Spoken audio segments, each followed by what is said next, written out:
Ay, Diyos ko, ano na namang nangyari sa pagdadayet ko? At akala ko nga, tayong mga Pinoy lang ang merong balisusu. Meron din pala ang mga Chinese. Naparami na naman nga ang kain ng Disney Princess. Nakshuta?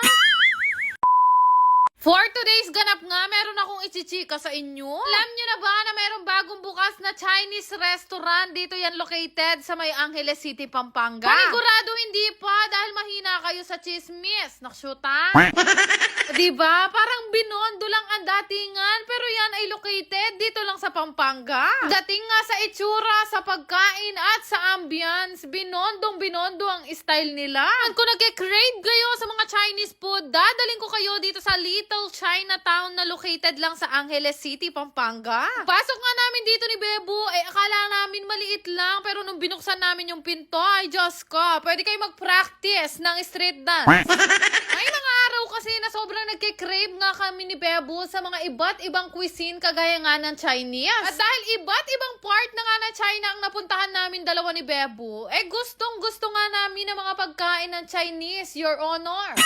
Pagka-order at pagkapasok nga namin, may pa-complimentary tea na agad sila at napakabilis ng serving. At dahil bagong pasok o bagong sahod ang Disney Princess nyo ngayon, ay ako ang magbabayad, loka. Yung mahirap lang banggitin yung mga pangalan nila. Basta turo-turo ka lang, ibibigay naman nila sa'yo ng ganyan kalinamnam. Yang lumpiang sariwa na yan ang isa sa mga paborito ni Bebo dito na talaga naman binabalik-balikan niya. Sabi ko nga kay Bebo, balikan mo na ang lahat dito. Wag lang siya. Charing!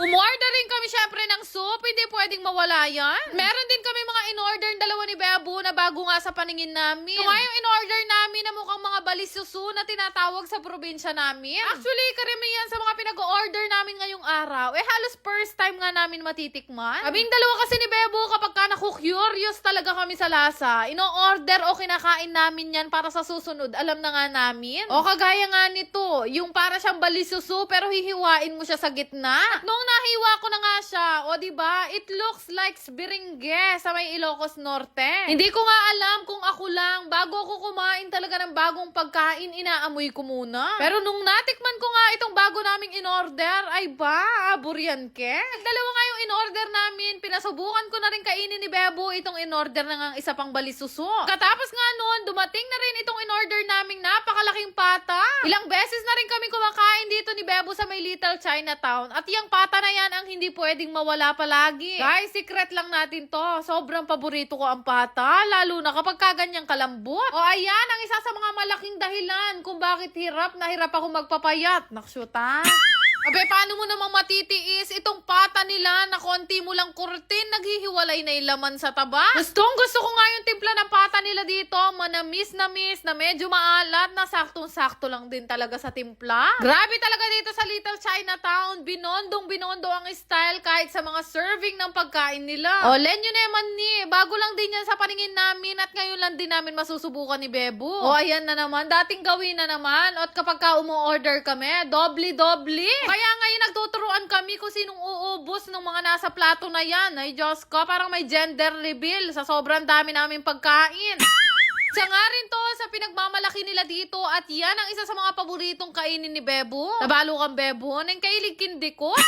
Kaya naman kung namimiss nyo rin ang mga pagkain sa Binondo, ay nuka, mas malapit tong puntahan sa Angeles, Pampanga lang to. Bukod nga sa maiiwas ka na sa matinding traffic papunta ng Binondo, ganun na ganun din ang mga pagkain nila dito. Sobrang nag-e-enjoy ako magbalik-balik dito sa Little Chinatown kasi napakababait din ng mga staff nila. Pero syempre, dahil pusong Pinoy nga ako, hindi naman ako maglalaram sa inyo. Meron din namang mga ibang pagkain dito na hindi masyadong pasok sa panlasa ko. Pero sabi ko nga sa inyo, mahilig kaming mag-discover ni Bebo, kaya kapag ka napupunta kami dito at meron silang mga bagong menu, ino-order talaga namin. O, auntie mo, itong siomay na to, bagong order lang namin, sobrang nagustuhan ko yung lasa. Katapos nga noon, meron din silang dessert dito, guys, kagaya nga nito na palagi naming ino-order dalawa ni Bebo. Bali, lychee flavor nga siya na nakalimutan ko lang kung ano ang tawag. Ay naman pa dito sa Little Chinatown, mura lang yung mga presyo ng pagkain nila. Pwede kayo mag-celebrate dito, weeksary, monthsary, anniversary, birthday, o kahit divorce.